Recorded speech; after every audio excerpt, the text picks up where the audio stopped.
Are you planning to have a successful wedding and portrait photography business? Join Andrew as he interviews successful photographers and business experts to fast track your success. Welcome to the PhotoBiz Exposed podcast with your host, Andrew Hellmich. Alex Vita of Foreground Web will be delivering a course on SEO and user experience for photographers' websites. It's coming up. And I asked him, look, instead of just talking about you and what you say you can do, how about you give me some names of photographers that you work with that, have shown that they've got results after you work with them. And he put word out to some of his past clients. And Claire, who's on the line with me now, came back and said that absolutely, of course, I'd be delighted to talk to Andrew about how the website you built for me has transformed my business in so many positive ways. It's literally been life-changing. So it's my pleasure to talk about that anytime. Now I'm talking about Claire Thomas. Claire is a UK-born photographer, Welsh in fact, based in Cairo. She's a photojournalist. And if you go to her website, you will be, I'm serious when I say this, blown away. Like, her work is absolutely incredible. She looks, by the look of her portfolio, that she is living the dream as a photographer. I don't know if that is the case, but her work is absolutely incredible. Claire, it is so good to have you here with me now. So thanks for joining us. Thank you so much, Andrew, and thank you for the very kind introduction. Appreciate it. Are you living the dream? Do you feel like you are? Yeah, I think so. Since I've been a photographer, photojournalist, it's been a few years, and I feel very fortunate that I'm still very passionate about my job. I love it. I feel very lucky to do it. So yeah, I'd say I'm living the dream. It's a privilege to be able to work and cover such diverse range of stories. And I always say that photography is an excuse to kind of be nosy, and learn more about people and places. So yeah, I feel very lucky to do it. Well, that sounds exactly like the life of a podcaster as well. I would get to be just as, maybe even more so. Yeah. Exactly. So how or why are you in Cairo? Is that for an assignment? Do you live there? Yeah, why are you there? Here. Right. Yeah. So it's sort of serendipitous, I guess, because my journey as a professional photographer began in Cairo many years ago. I was here visiting as a tourist, and I took a picture of a typical picture of a camel in front of the pyramids, and it changed my life. I was published in National Geographic, and that was a milestone for me that encouraged me to do photography full time. I was teaching English in Spain at the time.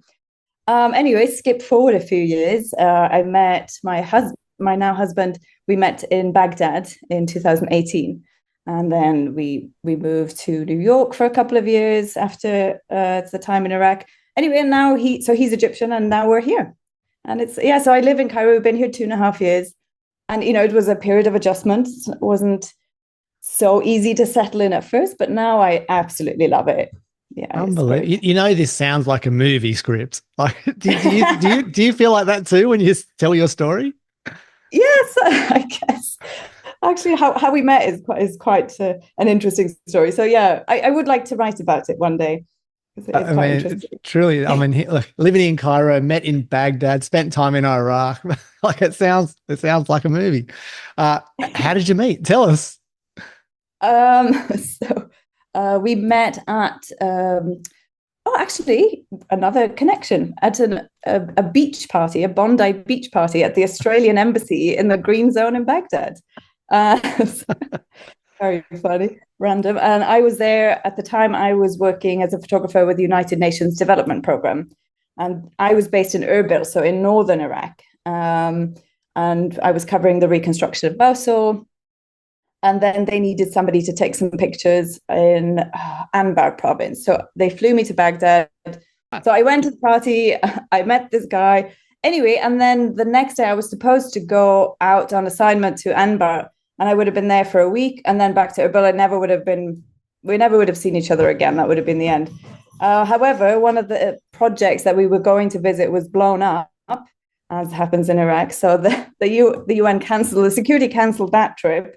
And instead of sending me back to Erbil, it kept me in Baghdad for a week. So I was going on assignment day by day to Fallujah, Ramadi.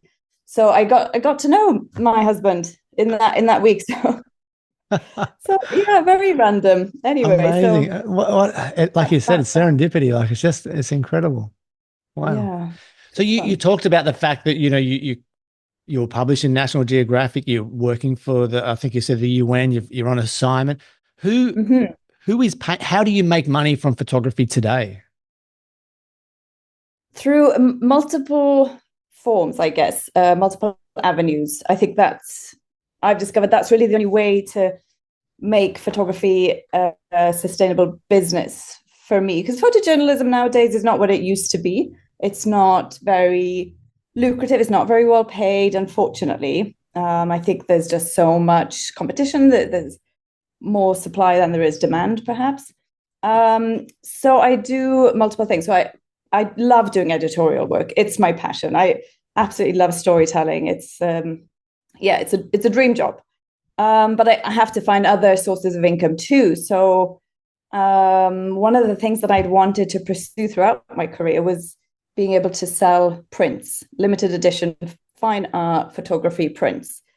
And that was something that I just had, in the beginning, I really didn't know how to do that from a business perspective.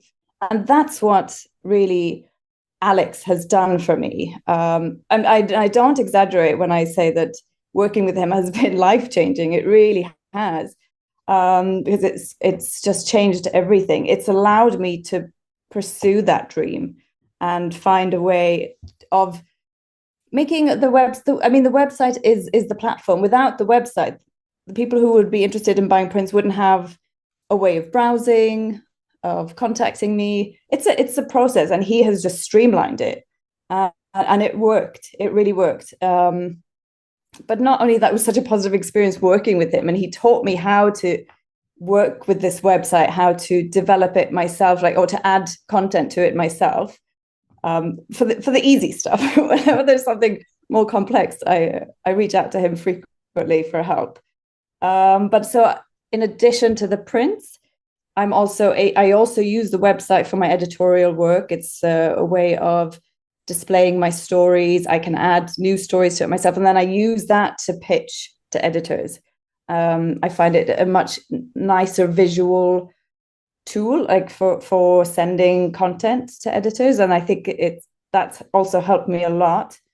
And then another aspect of my business, of course, is doing working with UN agencies and NGOs. And so because the website is so flexible, it's so tailored, it's customized the way Alex did it, I've been able to have different sections to showcase different types of work that I do. So I tailor what I send out to NGOs. I will send them, a certain page on the website and things like that.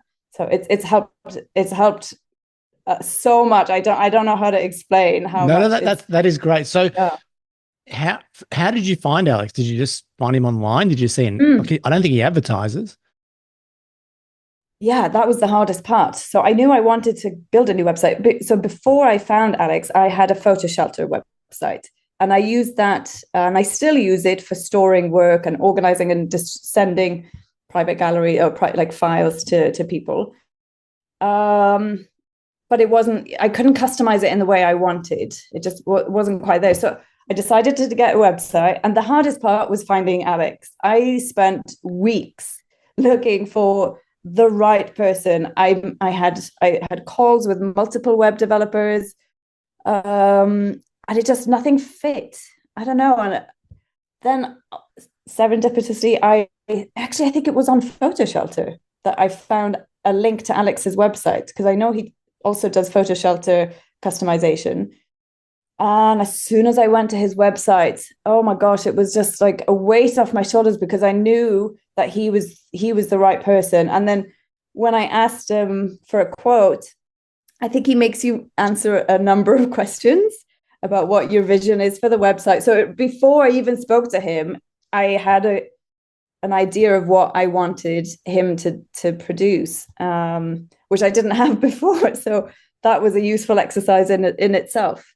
So yeah, I think that's how I found him, and from that minute on, like, it was just I really dove into the whole process, and he like took the idea and everything came back. I mean, it sort of blew my mind what he was able to do. Anything I wanted, he could do it. He could, change anything, make all the adjustments. And I'm sure it wasn't particularly easy to work with. I was very picky, but yeah. Oh yeah, he is incredible. He built my website too, and oh really? he's absolutely incredible. He really is. So he built your website from scratch. Yes. Okay, so did he talk to you about things like SEO or user experience, or did he just take that on himself and said, "Leave it to me"? He did try, but it all kind of went over my head. Yeah, I'm just not that good at the tech stuff. The SEO, he did explain, and we have had conversations about that, like how to, tailor the keywords or something. But he just did the bulk of it. Where whatever I wasn't able to understand or get my head around, he would just take care of it for me. Right. But we would have. You said earlier, Claire, that like it's so easy now. So that a client comes in, they know where to go, they get sort of led through the website. I mean, that all to me sounds like the UX or the user experience side of the website build. So did he just sort of set that up so it's easy for a visitor to know where to go? Yes, yeah, exactly. And then we would talk about it quite a lot. It was quite an involved process. I really enjoyed the process of doing it together. I mean, he did it, but like there was, we would talk about. Sure, you had input. Yes, but yeah, he explained to me like this should be like this, so that it's easy for people to continue like going through the website. I mean, these are things I never would have thought about, like scrolling to the end of the page and having an arrow to bounce right back to the top, or like an arrow at the bottom to go to the next project or something like that. So those are things that I would not have thought about. he just did that. So that every time that we got to the next phase of the website, there were lots of surprises for me. I couldn't believe how easy it was to scroll through the site, I guess. And have you had or seen or felt that there's been feedback from purchasers from your clients, whether they be print purchase, people that are purchasing prints, or the NGOs, or your editorial clients? Have you heard any feedback from them? Yeah, I mean, just positive, feedback from people who are interested in the prints. Yeah, they always have positive things to say, because it's easy now for them to just browse. As I said, it's again, Alex did it, the print collections, and because there were many options of how to create like a store. And I researched a lot to look at how other photographers are doing it. And I didn't want to make it something automatic, like an automatic shop where they could click on an image and just pay online and it's automated, because I feel like with limited edition prints, it's more of a process. I wanted to have that interaction with the client to see, do you want this medium? Do you want it signed? Like, do you want it fresh? There's a conversation to be had. So we tried out multiple, options for the print section. And then in the end, what we landed on was something very, I don't know, very, very organized and very straightforward. So there's just a button that people can send an inquiry. And I've had positive feedback from clients and definitely actually from editors, because I think they appreciate that I'm able to present like this would be the finished product, or a sample of the finished product, rather than just like a link to files that they have to download or something. They can see it as it would be displayed. Got it. One thing I'm curious about, the way you described how it could have been with the print sales is, click, go into the shopping cart, pay, done. That to me sounds like really functional and good, but you didn't want that.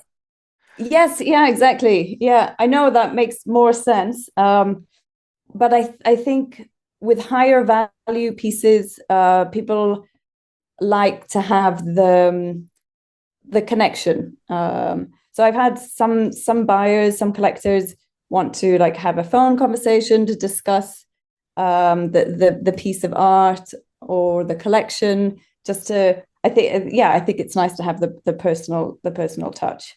I agree. So have you noticed a difference in sales because of that approach?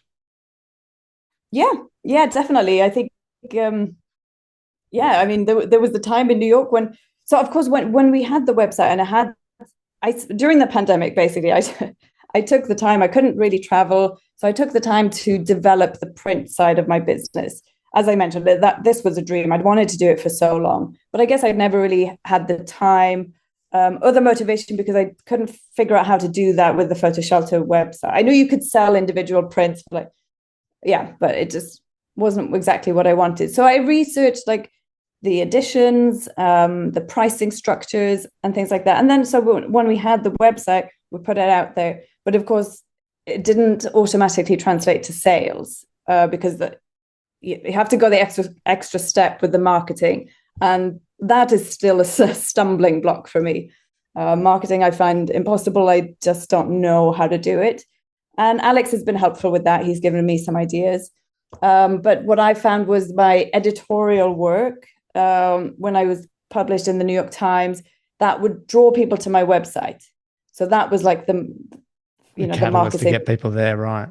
Yeah, exactly. And then it was easy. Once they came to my website, it was easy for them to connect with me on the image that they were interested in. Sometimes people would just want to have an email exchange or a phone conversation to discuss like which kinds of pieces they'd be interested in, or they would send me a picture of the room they have that they want to decorate. It's interesting. I mean, it has to be special for the buyer to actually talk to the artist and then have a discussion about the medium, the sizing, whether you want it signed or not. I mean, I love all that. And I love the way the website, when you hover over an image, you actually see that image in an actual home. You know, the piece is hanging above the sofa or next to the dining room table or wherever it is. That's a really cool thing. Yeah, again, that was all Alex. Yeah. I loved that. As soon as I saw it, I was like, that's terrific. I think that's a good, it definitely is a good selling point. And then he taught me how to generate those images. So when I add prints, I'm able to just go ahead and do it myself. Yeah, right. Look, this has been amazing, Claire. I said to you earlier before we started recording, look, I would love to have you on for a full interview to talk more about your business.